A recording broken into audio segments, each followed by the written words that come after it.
Morning all of you.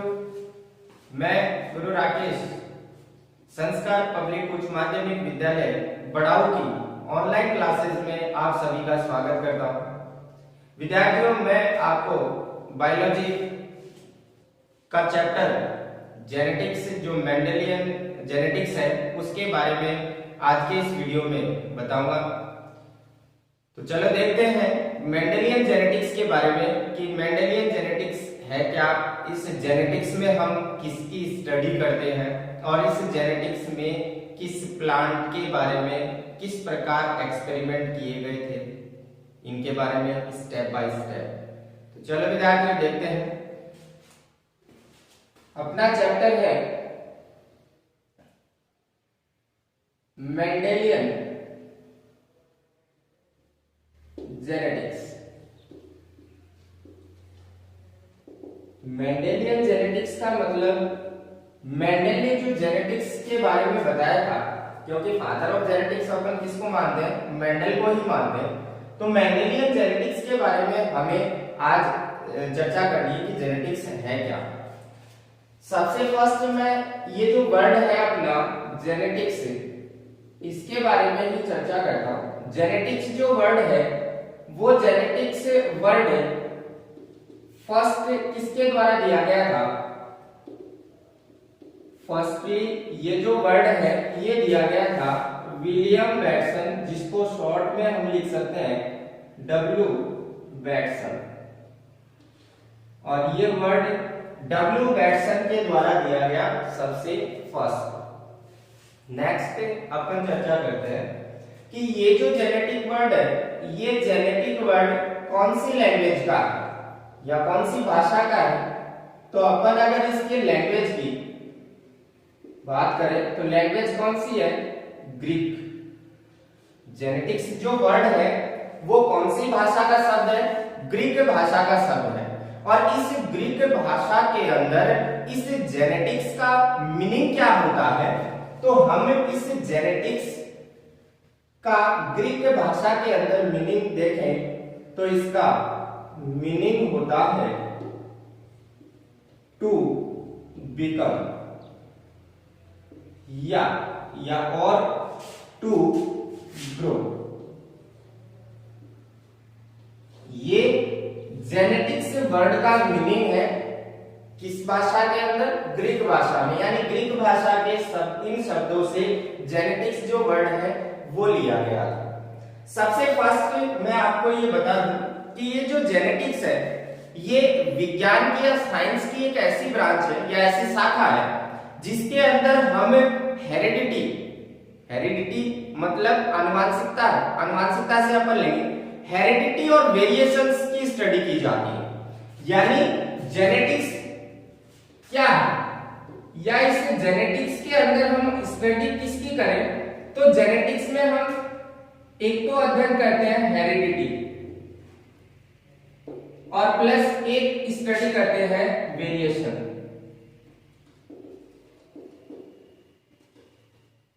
Heredity और variation in दोनों की स्टडी साइंस की जिस ब्रांच के अंदर की जाती है वो ब्रांच ही क्या कहलाती है? जेनेटिक्स कहलाती है। और ये जेनेटिक्स किस भाषा से लिया गया? ग्रीक भाषा से लिया गया। फर्स्ट जेनेटिक्स के बारे में बताया किसने? वो डब्ल्यू बैटसन ने बताया। और इसका अर्थ क्या होता है? टू बिकम या फिर टू ग्रो। नेक्स्ट वन अपन चर्चा करते हैं कि फादर ऑफ जेनेटिक्स कौन है?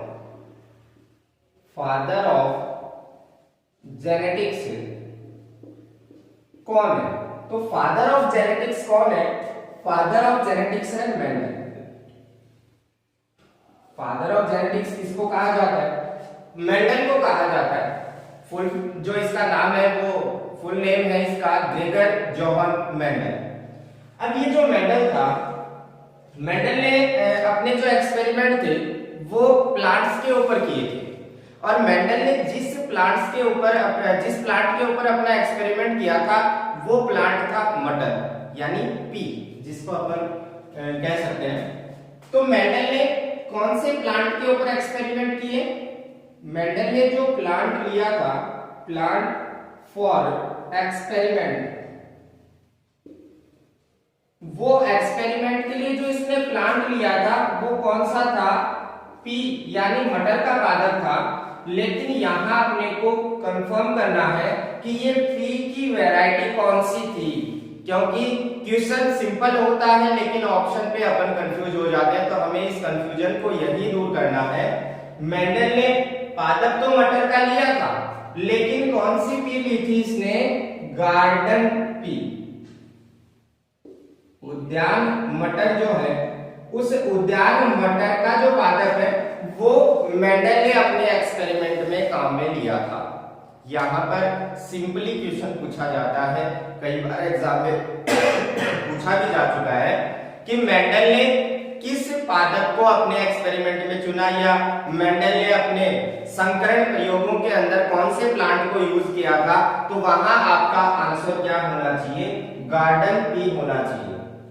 कॉम्पिटिटिव जो एग्जाम्स है उनके अंदर भी क्वेश्चन इस प्रकार से पूछ लिया जाता है। सिंपल सा क्वेश्चन होता है कि मेंडल ने कौन से पादप का चयन किया अपने एक्सपेरिमेंट में, और ऑप्शन में आपको पहला मिलता है गार्डन पी,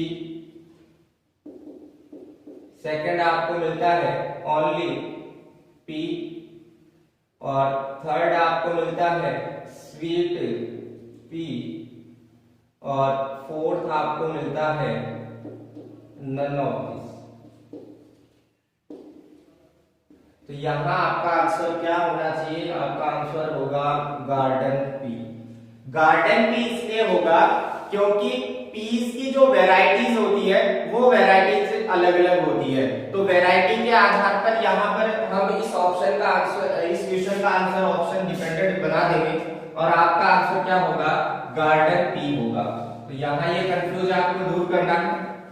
नेक्स्ट अपन बात करते हैं, ये जो गार्डन पी है इसका बॉटनिकल नेम क्या है, यानी जिस प्लांट को मेंडल ने अपने एक्सपेरिमेंट में काम में लिया था उस पी प्लांट का, कौन से पी प्लांट का, गार्डन पी प्लांट का, गार्डन पी प्लांट का बॉटनिकल नेम क्या है, बॉटनिकल नेम। तो इस गार्डन पी प्लांट का बॉटनिकल नेम क्या है, इसका बॉटनिकल नेम है पाइसम सेटाइवम। ये आपको मेंशन रखना है, पाइसम सेटाइवम किसका बॉटनिकल नेम है, पाइसम सेटाइवम गार्डन पी यानी उद्यान मटर जो पादप है उसका बॉटनिकल नेम है। तो ये आपको मैंने थोड़ी सी बेसिक्स बताई है जेनेटिक्स के बारे में, कि जेनेटिक्स के अंदर अपन स्टडी करते किसकी है, क्या होती है। सबसे पहले जेनेटिक्स वर्ड दिया किसने, फादर ऑफ जेनेटिक्स कौन है, फादर ऑफ जेनेटिक्स मेंडल था, तो मेंडल ने अपने एक्सपेरिमेंट के लिए कौन से प्लांट को यूज किया, उस प्लांट का बॉटनिकल नेम क्या है। ये सब इनकी बेसिक्स चीजें हैं जेनेटिक्स के आगे टॉपिक स्टार्ट करने से पहले। यहाँ पर कुछ कंफ्यूजेबल जो क्वेश्चन थे वो भी मैंने आपको बताया कि यहाँ एक्सपेरिमेंट में जो मटर का पादप लिया जाता है वो मटर का पादप कौन सा था, गार्डन पी था यानी उद्यान मटर था। तो कई बार एग्जाम में क्वेश्चन घुमा के अगर पूछे तो वो इस तरीके से भी पूछ सकता है, उद्यान मटर का बॉटनिकल नेम बताइए, तो आपको वहां पर आंसर क्या देना है, पाइसम सेटाइवम देना है, क्योंकि मटर की वैरायटीज अलग अलग होती है और अलग अलग वैरायटियों के बॉटनिकल नेम भी क्या होंगे, अलग अलग होंगे। तो ये जो कंफ्यूजिंग होती है वो कंफ्यूज आपको नहीं रखना है, दूर करना है। इसके बाद नेक्स्ट मैं चर्चा करता हूं कि मेंडल ने जो जेनेटिक्स बताई थी, इस जेनेटिक्स के अंदर किसकी स्टडी हो रही है, हेरिडिटी और वेरिएशंस की। अब हमें पता है कि वेरिएशंस आएंगे कब, वेरिएशंस मींस है कि विविधता उत्पन्न कब होगी। तो देखो जब हम अलग अलग लक्षणों वाले जो प्लांट्स हैं या उन प्लांट्सों के जो जीन्स हैं, उन जीन्स को अपन आर्टिफिशियली क्या करते हैं, एक प्लांट के अंदर इंसर्ट करवा। मोस्टली वेरिएशंस उत्पन्न करने के लिए ऐसा ही किया जाता है कि जीन्स को ट्रांसप्लांट किया जाता है। एक प्लांट से जीन जो हमारी इच्छा के अनुसार हम जिस जीन का ट्रांसफर करना चाहते हैं उस प्लांट से उस जीन को निकाला जाता है, और निकालकर जिस प्लांट के अंदर हमें इंसर्ट करवाना है, जिसमें हम उस प्लांट को डालना चाहते हैं उस जीन को, उस जीन के अंदर उसको इंसर्ट करवा देते हैं और एक नई जो वेरिएशन के द्वारा नई जो प्लांट है उसको डेवलप कर लेते हैं। तो नई पादप प्रजाति प्राप्त करने के लिए जीन्स को अलग अलग वेरिएशंस में लाकर और फिर एक प्लांट में इंसर्ट करवा के न्यू वैरायटी के जो प्लांट्स हैं वो तैयार किए जाते हैं। तो यहाँ हम 3 वर्ड की सबसे फर्स्टली मैं चर्चा कर लेता हूँ। एक तो यहाँ जेनेटिक्स जो वर्ड है, एक हेरिडिटी जो वर्ड है, और एक वर्ड आता है आपका जेनेटिक कैरेक्टर्स। जेनेटिक कैरेक्टर्स का मतलब आनुवांशिक लक्षणों से है, और ये जेनेटिक कैरेक्टर्स कौन से हैं? ये कैरेक्टर्स वो हैं जो पेरेंट्स से किस में जाते हैं? चाइल्ड के अंदर जाते हैं, या हम ये कहें कि जनक से किसके अंदर जा रहे हैं? संतति के अंदर जा रहे हैं। और जनक से संतति में जो लक्षण है पीढ़ी दर पीढ़ी, यानी फर्स्ट जनरेशन से सेकंड जनरेशन के अंदर मूव होते हैं या सेकंड जनरेशन के अंदर जाते हैं, वो कैरेक्टर ही क्या कहलाते हैं? आपके जेनेटिक कैरेक्टर कहलाते हैं, आनुवांशिक लक्षण कहलाते हैं। देखो एक सिंपली वे के अंदर अगर इसको अपन समझना चाहें तो मैं ये कह सकता हूं कि जैसे मान लो कि अपने फैमिली के अंदर एक न्यू बॉर्न बेबी है, एक छोटा बच्चा है। उस छोटे बच्चे के जन्म के बाद जो फैमिली मेंबर्स हैं वो उसकी आईज, उसके नोज, उसकी जो चिक्स है, उसकी जो कलर है बॉडी का, इन सारी चीजों को कंपेयर करने लग जाते हैं। और कंपेयर किसके साथ करते हैं? वो कंपेयर करते हैं उसके पेरेंट्स के साथ, पेरेंट्स के साथ प्लस ग्रांड जो पेरेंट्स हैं उनके साथ, या फिर उनके जो अदर फैमिली मेंबर्स हैं, रिलेशनशिप्स के अंदर जितने भी मेंबर्स हैं, उन सबके साथ उस चाइल्ड की इन सारे कैरेक्टर्स की क्या की जाती है? कंपैरिजन की जाती है। और फिर बताया जाता है इसकी नाक इसके पापा को गई है, इसका जो आंख है वो मम्मी को गई है, इसकी आवाज वो दादाजी पे गई है। ये सारी चीजें मेंशन हम कब कर पाते हैं? जब हम ये चीज समझ लें कि वो लक्षण उसके अंदर आए किसके द्वारा? वो पेरेंट्स के द्वारा ही आ गए। तो जेनेटिक लक्षण फर्स्ट जनरेशन से सेकंड जनरेशन में पीढ़ी दर पीढ़ी क्या करते रहते हैं? मूव करते रहते हैं, गमन करते रहते हैं। और इन जेनेटिक कैरेक्टर्स का एक जनरेशन से दूसरी जनरेशन के अंदर मूव करना, ये जो प्रोसेस है ये कहलाती है हेरिडिटी, जिसको आनुवांशिकता कहा गया है। और साइंस की वो ब्रांच जिसके अंदर किसका अध्ययन किया जाए? हेरिडिटी का और वेरिएशंस का, वो क्या कहलाती है? आपकी जेनेटिक्स कहलाती है। तो ये जेनेटिक्स की बेसिक चीजें थी। इसके बाद मैं थोड़ी सी चर्चा कर लेता हूँ कि मेंडल ने जो अपने एक्सपेरिमेंट किए थे, वो मेंडल ने अपने एक्सपेरिमेंट बहुत पहले ही कर लिए थे, यानी 1865 के समथिंग उसने अपने जो एक्सपेरिमेंट थे उन एक्सपेरिमेंटों का उसने अपना पूरा एक आकलन करके उसके जो परिणाम थे, रिजल्ट जो थे वो पूरे प्रिपेयर कर लिए थे। लेकिन इस मेंडलिज्म को प्रतिपादित होने में समय लगा, या इसको प्रकाशन में आने में समय लगा, यानी ये स्टेबल नहीं हो पाया। स्टेबल क्यों नहीं हो पाया और स्टेबल हुआ कब? इसकी अगर अपन चर्चा करें तो मेंडलिज्म को रीजनरेट या रिकवर करने वाले 3 साइंटिस्ट थे। एक तो था ह्यूगो डी व्रीज, सेकंड जो साइंटिस्ट थे वो थे Karl coherence,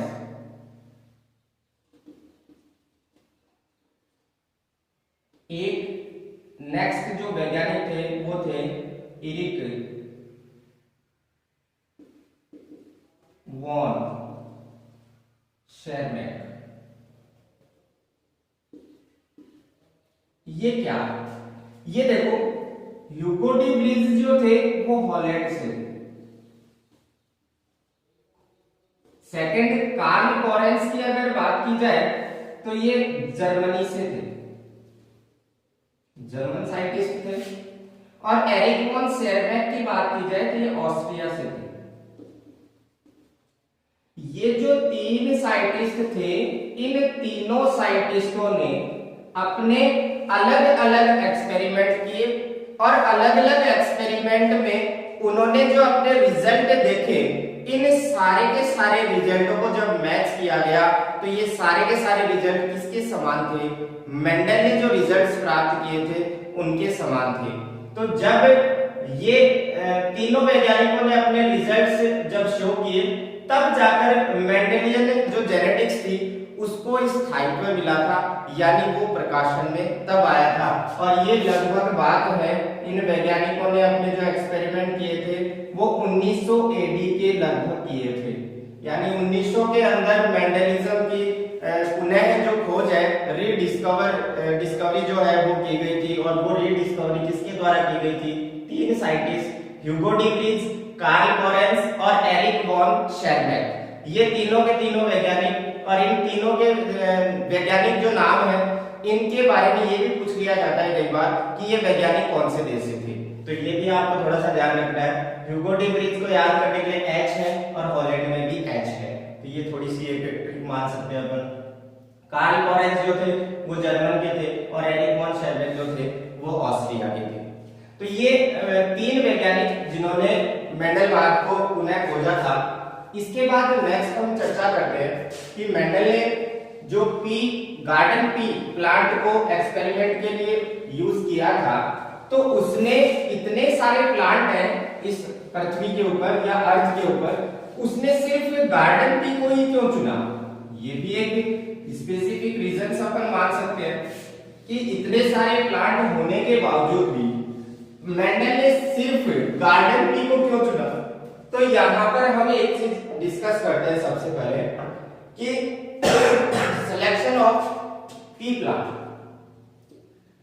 selection of P plant for study, यानी मेंडल ने जेनेटिक्स के लिए सिर्फ पी प्लांट यानी मटर के पादप का सिलेक्शन क्यों किया, इसके सम जो रीजंस हैं वो हम देखते हैं। सबसे फर्स्ट रीजन ये है कि ये जो प्लांट था, ये प्लांट सेल्फ पॉलिनेटेड था, self pollinated plant. Self pollinated plant का मतलब सीधा सा है कि ये एक ऐसा पादप था जिसके अंदर सेल्फ पॉलिनेशन हो सकता है। और आप सेल्फ पॉलिनेशन के बारे में 11th क्लास में पढ़ चुके हैं कि सेल्फ पॉलिनेशन होता क्या है। सेल्फ पॉलिनेशन का मतलब होता है कि अगर कोई प्लांट का जो फ्लावर है वो बाइसेक्सुअल हो, द्विलिंगी हो, तो उस पादप का जो मेल गैमेट है वो मेल गैमेट उसी प्लांट के फ्लावर की जो मादा जनांग है या उसी प्लांट की जो स्टिग्मा है उस स्टिग्मा के ऊपर जनरेट कर जाता है। एक पादप के पुष्प का या एक पादप के पुष्प में नर उसी पुष्प के नर जनांग का उसी पुष्प की वर्तिकाग्र पे गिरा। थोड़ा सा डायग्रामेटिकली इसको अपन थोड़ा सा समझते हैं। अगर आप एक प्रारूपिक या एक फ्लावर की स्ट्रक्चर देखें तो आप एक फ्लावर की स्ट्रक्चर इस प्रकार से देख सकते हैं कि एक प्रारूपिक पुष्प इस प्रकार से होता है। इस प्रारूपिक पुष्प के अंदर कौन कौन सी स्ट्रक्चर्स होती है? दो जनांग होते हैं, इसमें एंथ्रीडियम होता है, गाइनोसियम होता है। एक नर जनांग का कार्य करता है और दूसरा मादा जनांग का कार्य करता है। यहाँ पर हम इनकी चर्चा कर लेते हैं। एक प्रारूपिक पुष्प को अगर देखा जाए तो वो इस प्रकार का आपको दिखाई देगा। कैलिक्स हो गए, कोरोला हो गए, एंड्रोसियम हो गए, गाइनोसियम हो गए, चार पार्ट होते हैं फ्लावर के अंदर मोस्टली, चार साइकिल्स के रूप में आप इसको देख सकते हैं। यहाँ पर अगर मैं बात करूं तो ये जो आपको डॉट्स दिखाई दे रहे हैं, ये डॉट्स क्या है? ये मेल गैमेट है, पोलन ग्रेन। इनको क्या कहा जाता है? पोलन ग्रेन कहा जाता है। और ये जो आप उभार देख रहे हैं, अंगुली जैसे जो उभार, फिंगर लाइक स्ट्रक्चर जो आपको दिख रही है, ये है स्टिग्मा। अब होता क्या है? सबसे फर्स्ट तो हम ये देखते हैं कि फीमेल जो ऑर्गन है वो कौन सा है, मेल ऑर्गन कौन सा है। तो सबसे पहले तो ये ध्यान दें कि ये जो स्ट्रक्चर आपको दिख रही है, ये राउंड जो मैंने किया है, इसके अंदर तो है आपका male reproductive organ, male reproductive organ. और ये जो बीच में आपको दिखाई दे रहा है, ये बीच वाला क्या है? ये है आपका फीमेल रिप्रोडक्टिव ऑर्गन। ये जो मेल और फीमेल रिप्रोडक्टिव ऑर्गन है, अगर किसी प्लांट के अंदर एक ही फ्लावर में दोनों के दोनों जो रिप्रोडक्टिव ऑर्गन है वो प्रेजेंट हो, तो हम उस प्लांट को क्या कहते हैं, बाइसेक्सुअल,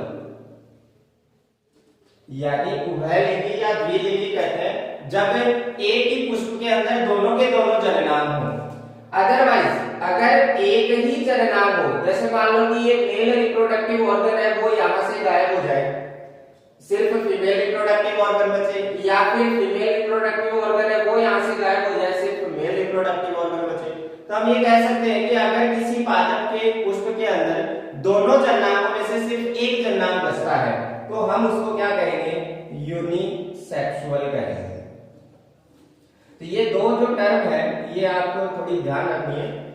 अगर प्लांट बाइसेक्सुअल होगा तभी उसके अंदर कौन सा पॉलिनेशन पॉसिबल है, सेल्फ पॉलिनेशन संभव है, ये आपको मेंशन रखना है। सेल्फ पॉलिनेशन उन्हीं प्लांट्स में हो सकता है जिसके अंदर फ्लावर कैसा हो, बाइसेक्सुअल हो, और अगर यूनिसेक्सुअल है तो उसके अंदर क्रॉस पॉलिनेशन होगा। कौन सा पॉलिनेशन होगा, क्रॉस पॉलिनेशन होगा, ये थोड़ा सा मेंशन करके रखना है। यहां जो अपन मेंडल ने अपने एक्सपेरिमेंट में जिस पादप को काम में लिया था वो प्लांट कौन सा था, पी प्लांट था, और ये जो पी प्लांट है ये कैसा है, बाइसेक्सुअल है। कैसा है, बाइसेक्सुअल है।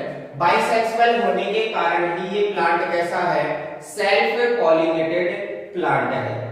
सेकंड, अगर अपन इसके टॉपिक पॉइंट की बात करें तो इस मटर के पादप को चुनने का सेकंड रीजन ये था कि इस प्लांट को इजीली एनीवेयर, कहीं भी ग्रो करवाया जा सकता है।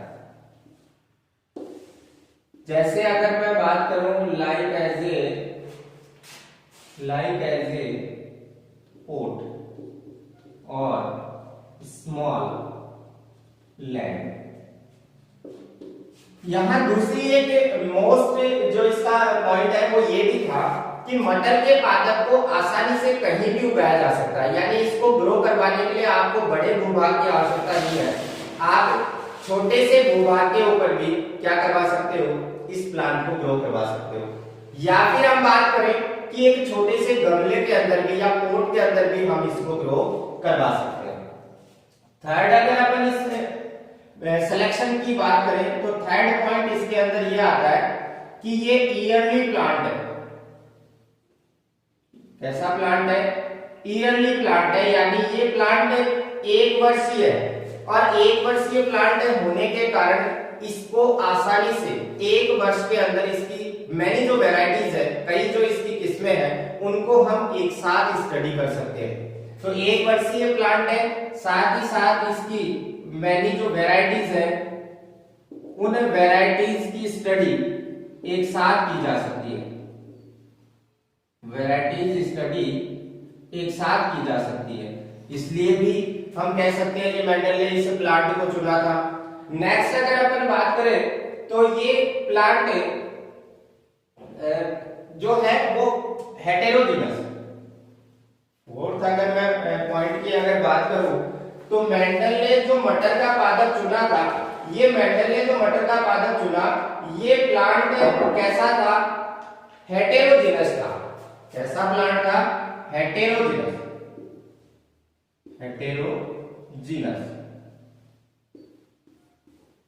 एक हम ये भी कह सकते हैं कि मेंडल ने ये पादप इसलिए चुना था क्योंकि ये प्लांट मोस्टली तो कैसा था, सेल्फ पॉलिनेटेड था, लेकिन मेंडल अगर हम आर्टिफिशियली अगर इस प्लांट के अंदर पॉलिनेशन करवाना चाहें, यानी हम इसमें क्रॉस पॉलिनेशन भी करवाना चाहें अपनी इच्छा के अनुसार, तो हम इसमें आसानी से करवा सकते हैं। तो मेंडल ने ये भी एक रीजन माना था कि मटर के पादप को चुनना क्यों जाए। तो सेल्फ पॉलिनेशन के साथ साथ इसमें क्रॉस पॉलिनेशन भी पॉसिबल था करवाना आर्टिफिशियली। यहाँ पर अब क्रॉस पॉलिनेशन की बात आती है, तो जब हम मेंडल की प्रोसेस की या इसके हाइब्रिडाइजेशन की प्रोसेस की बात करते हैं, तो हम इस हाइब्रिडाइजेशन की प्रोसेस में देखेंगे एक टर्म आता है इमस्कुलेशन। इमस्कुलेशन का मीनिंग होता है विपुंसन। विपुंसन के अंदर मेंडल ने क्या किया था, मेंडल ने अपनी इच्छा के अनुसार किसी दूसरे पुष्प के जो परागकण है वो एक पुष्प के अंदर डाल दिए थे। यानी मैं ये कहूं कि मेंडल ने क्या किया, मेंडल ने मटर के पादप के पुष्प का एक जननांग हटा दिया, यानी पुंकेसर को पुष्प का जो पुंकेसर था उसको पहले ही हटा दिया था। पहले ही हटाने से मेरा मतलब यहाँ ये है कि वर्तिकाग्र मैच्योर हो, वर्तिकाग्र परिपक्व हो, इससे पहले ही मेंडल ने क्या किया, वहां से पुंकेसर हटा दिए, और जैसे ही वर्तिकाग्र मैच्योर हुई उसने दूसरे पुष्प के पुंकेसर के जो परागकण थे, पोलन ग्रेन जो थी, वो उस स्टिग्मा के ऊपर उसने डाल दी। अब अगर उसने ऐसा किया तो उसने अपने इच्छित जीन उसके अंदर डाल दिए। अब इच्छित जीन डालने के बाद उसे क्या करना था, क्रॉस पॉलिनेशन की जो अदर जो प्रोसेस है उनके द्वारा दोबारा पॉलिनेशन की क्रिया ना हो, इससे बचने के लिए उसने क्या किया, ऊपर से उसको कवर कर दिया, क्योंकि पॉलिनेशन वो करवा चुका था। उसने अपने इच्छित जो जीन वाले लक्षण थे वो उसने फ्लावर के अंदर इंसर्ट करवा दिए थे पहले। तो ये कुछ प्रोसेस थी। विपुंसन की क्रिया भी आप, इमस्कुलेशन जो होता है, इमस्कुलेशन को भी आप ध्यान रखें कि वहां इमस्कुलेशन का मतलब क्या है। इमस्कुलेशन का मतलब है कि स्टिग्मा के मैच्योर होने से पहले ही किसको हटा देना, एंथर को वहां से रिमूव कर देना। तो एंथर रिमूव किससे पहले, स्टिग्मा मैच्योरेशन से पहले क्या कहलाता है, इमस्कुलेशन कहलाता है। इमस्कुलेशन हिंदी होती है इसकी विपुंसन, यानी अपन यहाँ पर ये कह सकते हैं एंथर रिमूव प्रोसेस। एंथर को रिमूव करने की जो प्रोसेस है वो क्या कहलाती है, इमस्कुलेशन कहलाती है। और ये रिमूव कब किया जाएगा, स्टिग्मा के मैच्योर होने से पहले किया जाएगा। इसके बाद नेक्स्ट मैं पॉइंट की बात करता हूं कि मेंडल ने मटर का पादप क्यों चुना। तो दूसरा एक ये भी रीजन था कि इस मटर के प्लांट में बहुत सारे कॉन्ट्रास्टिंग कैरेक्टर्स थे, यानी many contrasting characters. Contrasting characters से मेरा मतलब यहाँ है विपर्यासी लक्षणों से। तो यहाँ ये जो विपर्यासी लक्षण थे ये बहुत सारे थे, और इन विपर्यासी लक्षणों की अगर मैं बात करूं तो टोटल जो विपर्यासी लक्षण थे वो थे 34 पेयर्स। टोटल विपर्यासी लक्षण कितने खोजे गए थे, 34, यानी 34 खोजे गए थे। लेकिन इन 34 में से ओनली 7 पेयर्स, 7 जोड़ी जो लक्षण है वो मेंडल ने चुने। 7 पेयर्स ऑफ कैरेक्टर्स, ये 7 जोड़ी लक्षण जो है वो ही सिर्फ मेंडल ने चुने थे। तो ये 5 पॉइंटों के अंदर हमने देखा कि क्या रीजन था कि मेंडल ने सिर्फ मटर के पादप को ही चुना। तो उम्मीद करता हूं कि आपको ये जो मटर के पादप के चयन के जो 5 पॉइंट है ये जरूर समझ में आए होंगे। अगर कोई डाउट अगर रह जाता है तो प्लीज कमेंट बॉक्स में जाके कमेंट जरूर करें, आपकी हर समस्या और हर डाउट का समाधान किया जाएगा। इसके बाद नेक्स्ट मैं चर्चा करता हूं कि ये जो मटर का पादप का सिलेक्शन किया गया था उसके 5 पॉइंट हो गए। 34 जोड़ी जो लक्षण थे उनकी हमने विपर्यासी लक्षणों की बात की। मेंडल ने उनमें से सिर्फ कितने लक्षण लिए, 7 जोड़ी लक्षण लिए। अब हम बात करेंगे कि ये 7 जोड़ी लक्षण कौन कौन से थे। तो इन 7 जोड़ी लक्षणों की जब हम चर्चा करते हैं तो हम इसको एक सारणी के माध्यम से देखते हैं, एक टेबल की सहायता से इसको देखते हैं कि 7 जोड़ी लक्षण कौन कौन से थे जो मेंडल ने लिए थे।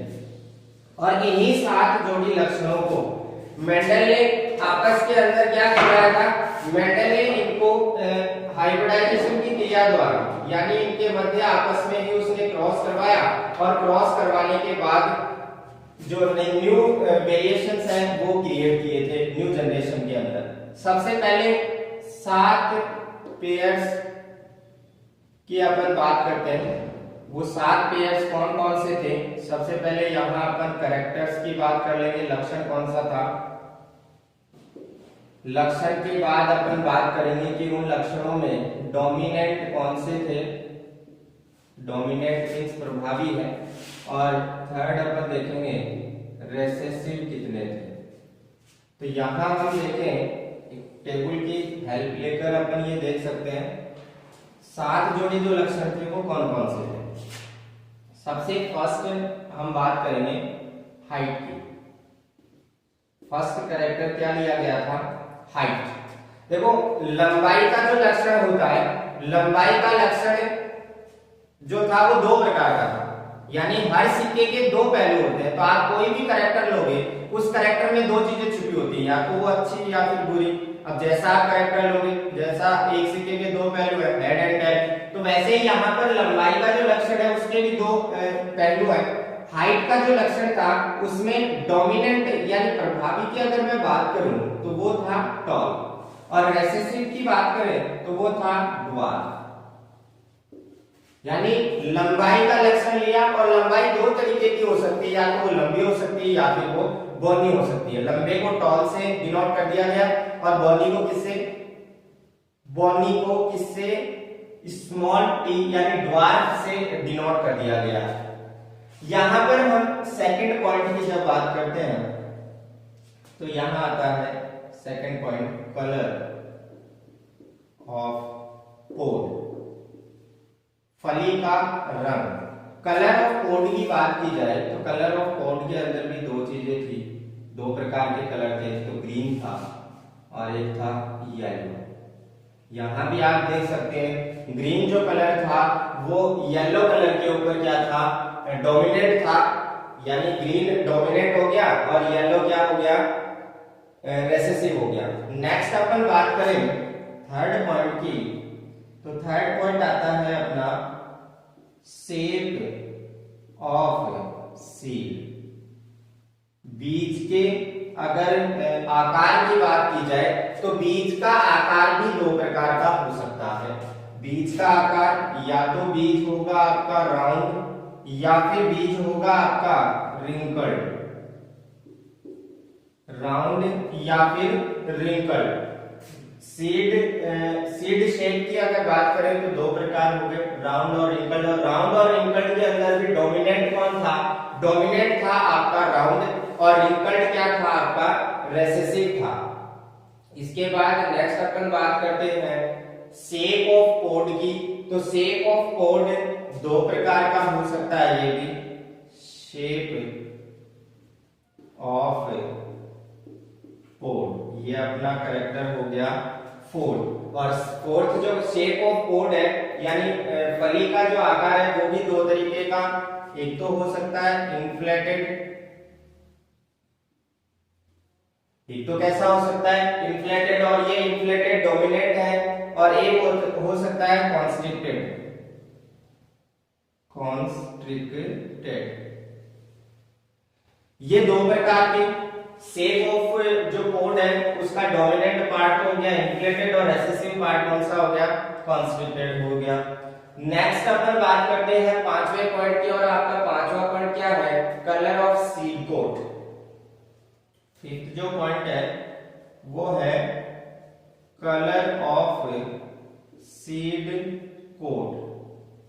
और ये जो कलर ऑफ सीड कोट है ये भी 2 टाइप का हो सकता है, ये एक तो हो सकता है ग्रे और एक हो सकता है व्हाइट। ग्रे और व्हाइट इनमें से भी डोमिनेंट कौन हो गया, ग्रे हो गया, और रेसेसिव कौन हो गया आपका, व्हाइट हो गया।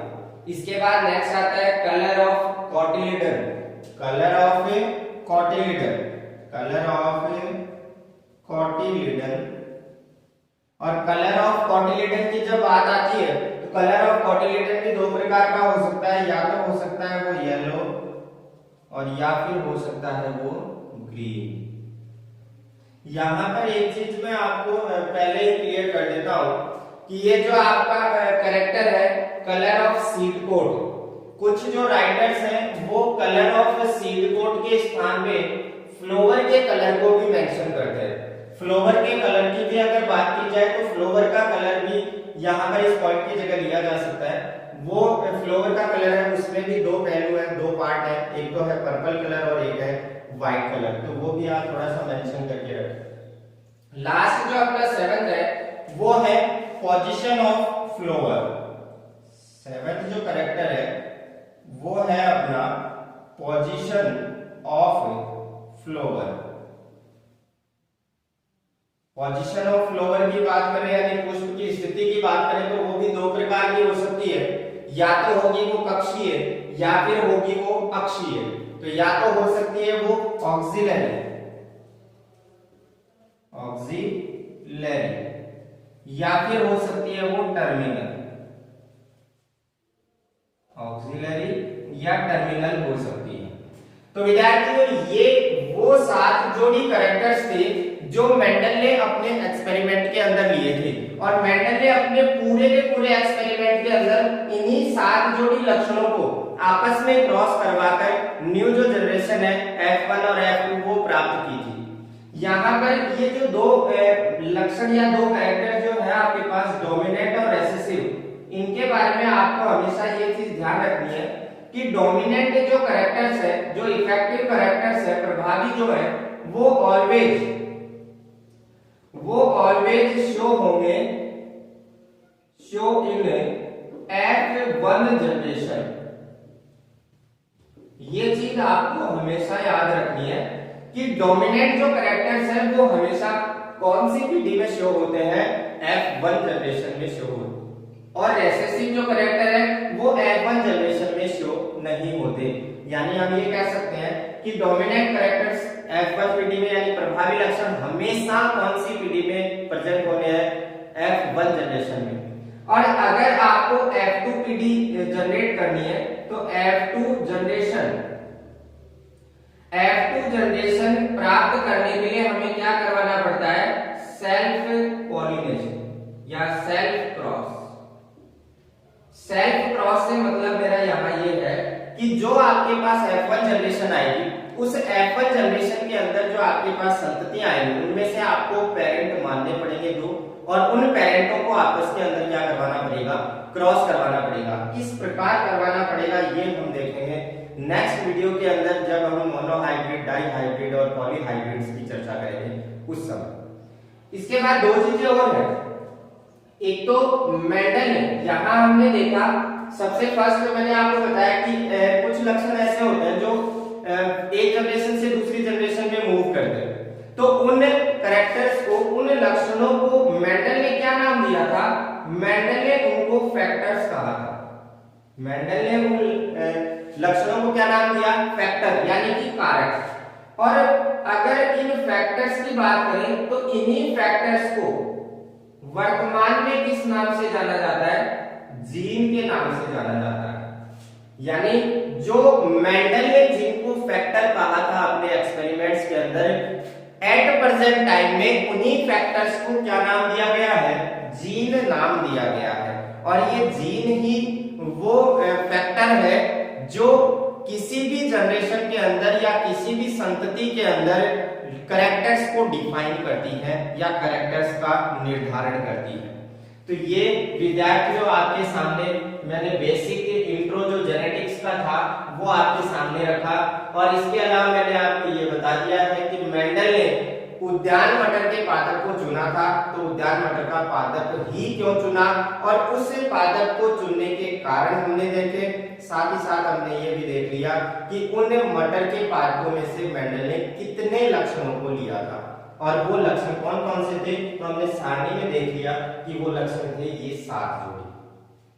इसके बाद नेक्स्ट जो वीडियो होगी अपनी, उसमें हम चर्चा करेंगे कि मेंडल ने इन 7 जोड़ी विपर्यासी लक्षणों को लेकर आगे कौन से क्रॉस करवाए, मोनोहाइब्रिड, डाइहाइब्रिड और पॉलीहाइब्रिड क्रॉस किस प्रकार से हुए, ये हम देखेंगे नेक्स्ट वीडियो के अंदर।